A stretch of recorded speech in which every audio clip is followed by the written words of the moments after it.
থাকিলেও শিক্ষকসকলে অহা যোৱা কৰে ক্লাছ কৰিবলগীয়া নহয় তাৰ কাৰণটো আছিল যে এওঁলোকৰ প্ৰশাসনীয় কন্ট্ৰলটো উচ্চ শিক্ষা সঞ্চালকালয়ৰ লগত আছিল সেইকাৰণে তেওঁলোকক ট্ৰান্সফাৰ কৰিব পৰা নগৈছিল আজিৰ পৰা আমি সংস্কৃত টোল আৰু পালি টোলৰ প্ৰশাসনীয় ডিপাৰ্টমেন্ট ডাইৰেক্টৰ অফ হায়াৰ এডুকেশ্যনৰ পৰিৱৰ্তে আমি ডাইৰেক্টৰেট অফ সেকেন্ডাৰী এডুকেশ্যনলৈকে আমি বদলি কৰিলো আপোনালোকে জানে যে যোৱা কিছুদিনৰ পৰা আমাৰ কংগ্ৰেছ দলৰ সভাপতি ভূপেন বৰা দলৰ নেতা ৰকিবুল হুছেইন ডাঙৰীয়াই গো মাংসৰ ওপৰত তেওঁলোকে অস্বস্তি প্ৰকাশ কৰিছে বিভিন্ন স্থানত আৰু যেন তেওঁলোকেও গো মাংসৰ প্ৰচলন নিবিচাৰে তেনেকুৱা এটা ধাৰণা এটা ৰাইজৰ সন্মুখত তেখেতসকলে দিছে ভূপেন বৰা ডাঙৰীয়া আৰু ৰকিবুল হুছেইন ডাঙৰীয়াৰ যিখিনি ষ্টেটমেণ্ট আজি আমাৰ কেবিনেটত তাক পুংখানুপুংখভাৱে আমি বিশ্লেষণ কৰো আৰু আমি দেখা পাওঁ যে আমাৰ যিখন গো মাংস নিবাৰণী আমি আইন কৰিছিলো সেই আইনখন যথেষ্ট শক্তিশালী কিন্তু তাত এটা প্ৰভিজন নাছিলে যে কমিউনিটি ফেষ্টিভেলত যে গো মাংস আমি খাব পাৰো নে নাই আৰু হোটেল ৰেষ্টুৰেণ্টত আমি গো মাংস খাব পাৰো নে নাই আজি আমাৰ কেবিনেটত এটা সিদ্ধান্ত হল যে অসমৰ কোনো হোটেল আৰু ৰেষ্টুৰেণ্টত গো মাংস পৰিবেশন কৰা নহব আৰু বিভিন্ন ধৰণৰ যি সামাজিক ফাংচন হয় কোনোবাই ধৰ্মীয় সভা পাতিলে কিবা পাতিলে যিবিলাক সামাজিক সভা হয় সেই সামাজিক সভাটো গো মাংস খাব পৰা নহব যেটো এটা অভিযোগ আছিল যে কোনোবাই গো মাংস দি দিলে তাৰমানে পাব্লিকলি খালে এতিয়াৰ পৰা public consumption of beef has been totally prohibited from today so in no restaurant in no hotels and in no public places beef can be served so eto amar jikhon act asile সেই actot ekhini ami notun provision logam aru moi bhabu je ei provision by ei ব্যবস্থায় amar jitu originally যে আমি অসমত cattle prohibition কৰিব খুজো সেই ব্যৱস্থাকো টনকিয়াল কৰিব আৰু ৰকিবুল হুছেইন আৰু ভূপেন বৰাই যিখিনি বিচাৰি আছিল ডাইৰেক্টলি ইনডাইৰেক্টলি হেখিনিটো অলপ আগবাঢ়ি যাব গতিকে আমি আশা কৰিম যে এই ব্যৱস্থা কংগ্ৰেছ দলে আমাক সমৰ্থন কৰিব তাক আমি আশা কৰিছো বা তেওঁলোকে সমৰ্থন কৰক নকৰক that is their political সিদ্ধান্ত but today our cabinet has decided to prohibit consumption of beef in public places including hotel and restaurant jikono area ta agote asil mondirar 5 kilometer etia hetu ami gute ohomoleke extend kori dilu je kono jagate eto khabo nuaribo in public place hotel aru restaurant ekhini aji ami prohibit korar karone siddhanto grohon korilo Finally,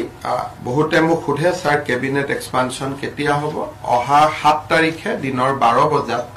Assam মন্ত্ৰী সভাৰ এটা ক্ষুদ্ৰ সম্প্ৰসাৰণ কৰা হ'ব আৰু details অহা কালি বা পৰখি আপোনালোকে পাব 7 তাৰিখে 12 বজাত আমাৰ মন্ত্ৰী সভাৰ এটা সৰু সম্প্ৰসাৰণ এটা কৰা হ'ব এজন হ'বনে দুজন হ'বনে তিনিজন হ'ব এটো অহা কালি মই দিল্লীত কথা পাতিম তেতিয়া মই গম পাম এখিনি আৰু আপুনি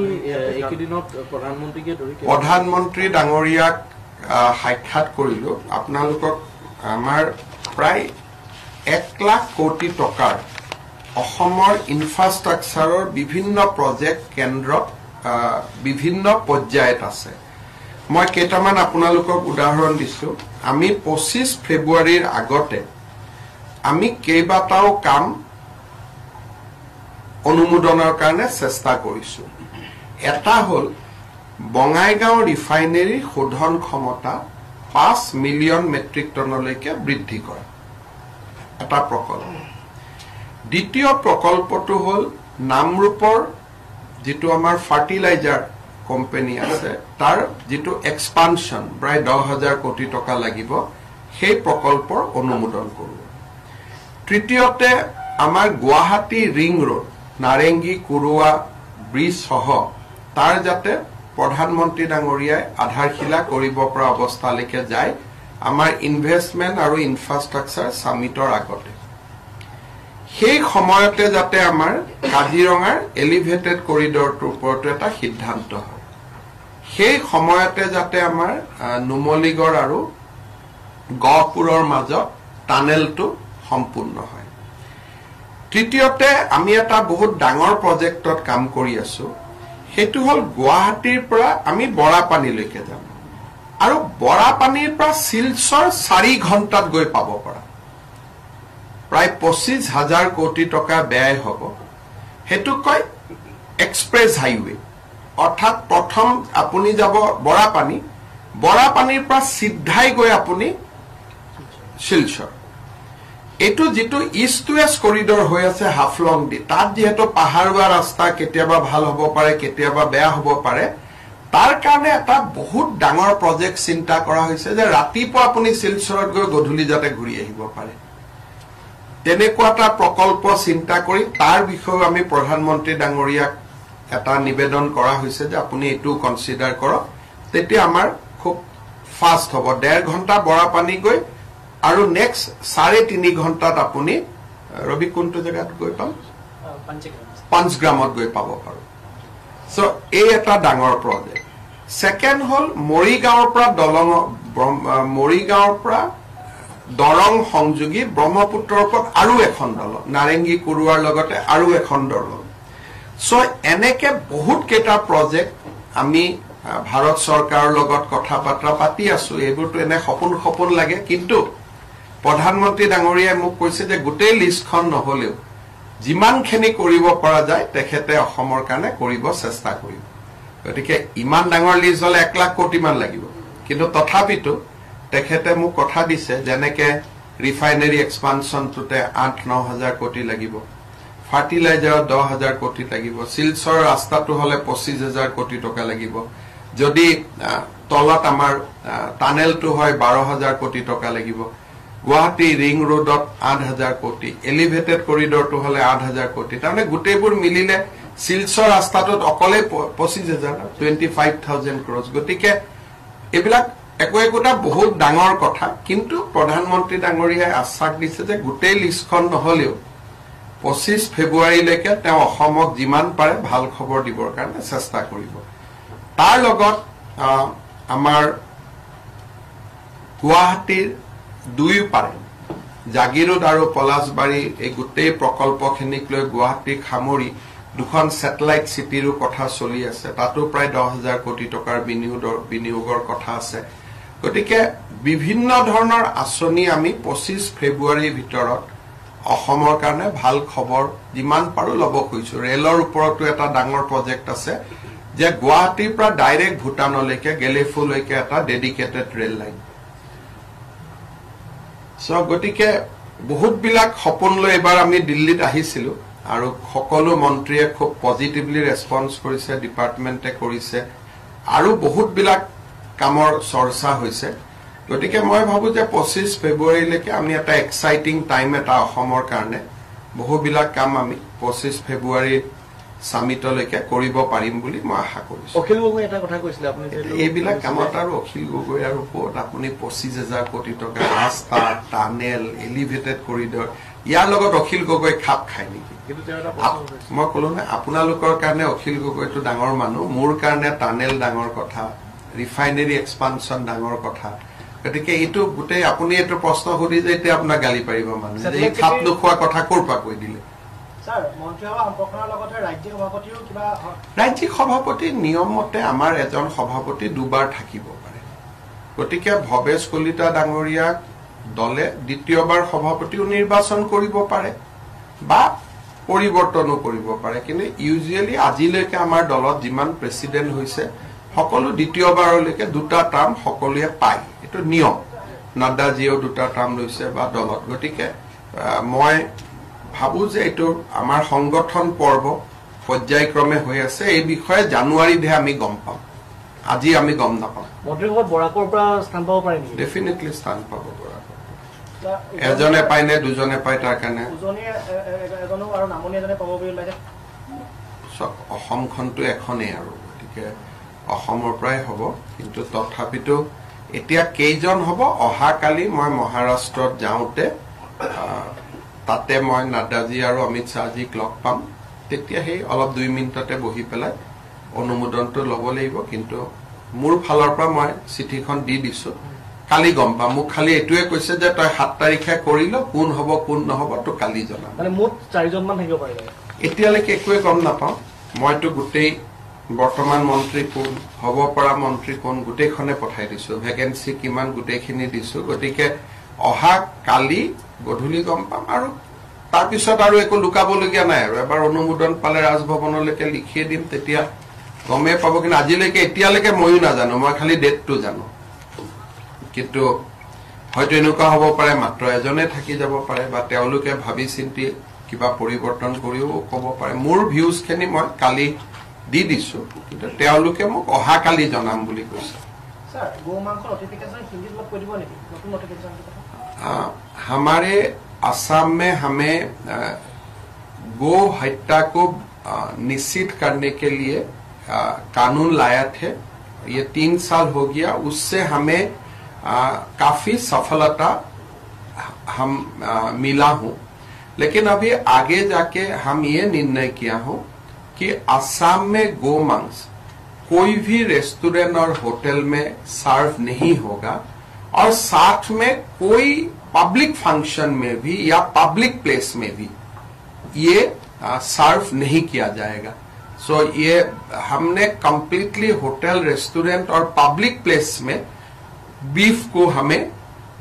कंजम्पशन ऑफ बीफ मांस को खाना हमने आज से बंद करने का निर्णय लिया पहले हमारा ये निर्णय था कि मंदिर का 5 किलोमीटर तक लेकिन ये अभी हम पूरा स्टेट में एक्सपांड कर दिया हूं कि कोई भी कम्युनिटी प्लेस में पब्लिक प्लेस में होटल में रेस्टोरेंट में आप इसको खा नहीं पाएगा तो ये हमारा जो हमने शुरू किया था 3 साल आगे इसको आज हम थोड़ा और एक कदम आगे बढ़ा के लेके गया আছে বহুত শাস্তি আছে তাতে আপোনালোকে পঢ়ি ল'ব এটোতো অলৰেডি আছে জেল পৰ্যন্ত কনজাম্পশনৰ কথা ক'লে তাত বিক্ৰীৰ কথা কনজাম্পশন হলে বস্তুটো হোটেলত কনজাম্পশন মানে কি মানুহেতো বিনা পইচাত নাখায় তাততো বিক্ৰীয়ে কৰে নহয় মানে খোৱা আৰু খুৱা খোৱা দুইটাই পাব্লিক প্লেছত কেতিয়াবা দেখা যায় যে মছজিদ বা তেনেকুৱা মানে পাব্লিক প্লেস বুলি কৈছো এটা এখিনি মই আপোনাৰ প্ৰাইভেট প্লেস তো বেলেগ পাব্লিক প্লেস তো বেলেগ দেখা গৈছে কিছুমান ৰেষ্টুৰেণ্ট আছে যি কেৱল গোমাংসৰ ওপৰতে ডিপেন্ড এতিয়া এইবিলাক বন্ধ হ'ব আৰু তেওঁলোকে শাক পাচলি বিক্ৰী কৰিব এই প্ৰসংগতে অখিল গগৈ কথাটো মই আনিছিলো আচলতে ইমান ডাঙৰ মানুহৰ কথা ইমান ভাল কথা মজা নানিব আপোনালোকৰ এটা ফেসিনেশন আছে এটো আপোনালোকৰ লগত ৰাখক মোৰটো ফেসিনেশন নাই গতিকে মই কিয় এটোত পৰো এনেকুৱা ইন্টাৰেষ্ট তো মোৰ নাই গতিকে আপোনালোকৰ ইন্টাৰেষ্ট আছে লগ পালে কথা বাৰ্তা পাতি থাকিব মইতো মোৰটো তেওঁৰ প্ৰতি কোনো ফেসিনেশন নাই স্যাৰ উৰিষ্যা সিএমএ অপৰগ্ৰহণ প্ৰথম দায়িত্বভাৰ গ্ৰহণ কৰিয়ে তেওঁ যিহেতু কৈছে যে অসমলৈ আহি অসমৰ চাহ জনগোষ্ঠী যিবোৰ লোক আছে তেওঁলোকৰ ওপৰত আপত্তি কি আছে আপত্তি কি আছে আমাৰ অসমৰ চাহ জনজাতিৰ লোক বহুত ভাল অৱস্থাত আছে গতিকে আহিলেতো আমি ষ্টেট গেষ্ট ডিক্লেয়াৰ কৰি দিম আমিতো ভাল পাম না কাৰণ অসমত মই নিজে দুইখন ৰাজ্য ঘূৰি আহিছো অসমত যিমান সুবিধা আছে 30 মেডিকেল সিট 3% চাকৰি ৰিজাৰ্ভেশন ৰাস্তা স্কুল হিমানটো তাতো নাই গতিকে অসমত আহিলেতো আমি ওয়েলকাম কৰিম ষ্টেট গেষ্ট ডিক্লেয়াৰ কৰিম কিবা পলিটিক্যাল কনস্পিৰেসি একো নাই ভালহে কথা আমি যিমান অসমত ভাল কাম কৰিছো এইবিলাক যদি কোনবাই চাব আহেটো আমি কিয় বেয়া পাব লাগে আজিতো অসমত আমি দেখোন মানুহ টুৰিষ্ট মাতিয়ে থাকো আহক আহক বুলি ইমান সুবিধা দিছো গতিকে আৰু যদি কোনোবা জনতাটো আৰু আহি পেলাই যদি ইয়াত আমাৰ অসমত সময় খৰচ কৰে আমাৰ তাতকৈ আমি ভাল কিয় পাম আমিতো উইল বি ভেৰি হ্যাপি জুনে অসমত নাহে কিয় দাদা এটা বস্তু ক্লিয়াৰ কৰিবলৈ বিচাৰিছিলো যে সাহিত্যিক বটা আৰু পেনশন দুটা হুকিয়া বিভাগ একেদিনাই হ'ব বটা কিছুমানে পাব পেনশন কিছুমানে পাব যিবিলাকে চৰকাৰী চাকৰি নাগত নকৰিছিলে তেওঁলোকে পেনশন পাব যিবিলাক আৰু যিয়ে চৰকাৰী চাকৰি কৰি পেনশন পায় তেওঁলোকে বটা পাব কিন্তু কিছুমান আকৌ চৰকাৰী চাকৰি আছে য'ত পেঞ্চন নাপায় ধৰক ষ্টেট ফেডত কাম কৰিলে FCAত কাম কৰিলে তেওঁলোকে পেঞ্চন পায় দুটা পেঞ্চন এইটো একচুৱেলি নিয়ম নহয় দুটা পেঞ্চন পোৱা অডিটে অবজেকশ্যন কৰিছিল সেইকাৰণে আজি আমি অবজেকশ্যনটো মিট কৰি দিলো আগত যিখিনি এক্সিষ্টিং পাই আছিলে তেওঁলোকক সলনি নকৰো কাৰণ কোনোবাই পাই আছিল অলৰেডি মৃত্যু হ'ল কোনোবাৰ পত্নীয়ে পাই আছে সেইবিলাক আমি এইটো আজি এই বছৰৰ পৰা আগত যোনে যেনেকে পাই আছিল এইটো আমি ডিষ্টাৰ্ব নকৰো কাৰণ এইটো ঘৰৰ বাজেটত সোমাই গৈছে বস্তুটো গতিকে এতিয়া ডিষ্টাৰ্ব কৰাটো ঠিক নহয় Excuse me. Thank you.